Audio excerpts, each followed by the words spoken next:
listen to people. It's the reason we lost this election. It was ours to win. The reason why we lost is because we did not listen. And in fact, we paid consultants to not only help us, not only did we put our fingers on our ears and say, la, la, la, la, la, your inflation is not that bad. Rent's going up is not that bad. Crime is not that bad, because look at these charts, look at these stats.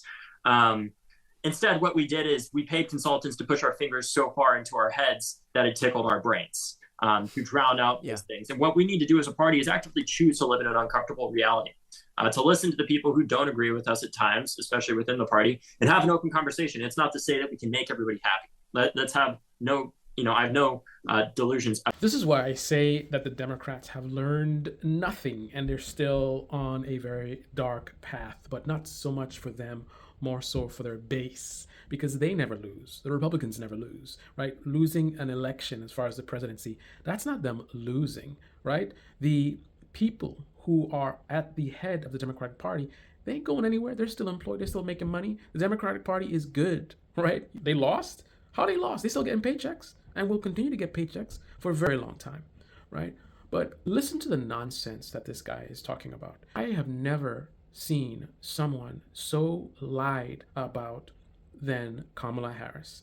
I'm not a fan of her, so there's certainly a lot of things to critique her for, and I definitely aggressively did. But for some reason, the truth wasn't good enough. Everybody got a lie. And this is Brian Tyler Cohen, basically a Democratic Party operative, sitting here listening to this guy lying on Kamala Harris's campaign. When was Kamala Harris showing graphs showing that everything is fine and saying, the economy is great and everything's great and, there's no crime, everything's good to go? Well, where was she saying that? I mean, there was certainly some online people saying that, maybe on MSNBC or whatever, but that wasn't her message.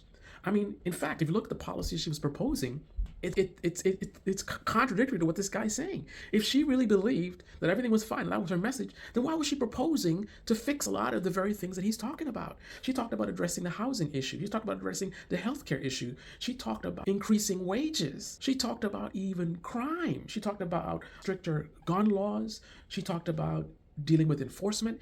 She bragged about her law enforcement background and locking up drug cartels. Who is this guy even talking about? I swear that the complaint that Donald Trump puts out there, that everyone's lying about him and misinformation, he's the one lying. But Kamala Harris, she legitimately gets treated the way he claims to be treated.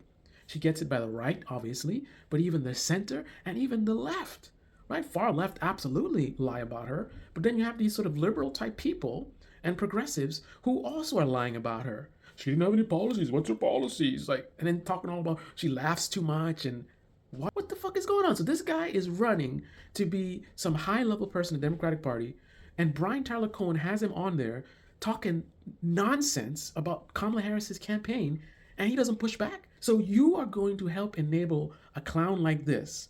And I'm just calling him a clown based on, you're in politics, and you're saying absolute nonsense like this? Is that the kind of guy that you want to have in a high-level position in the Democratic Party? Brian Tyler Cohen? Wow.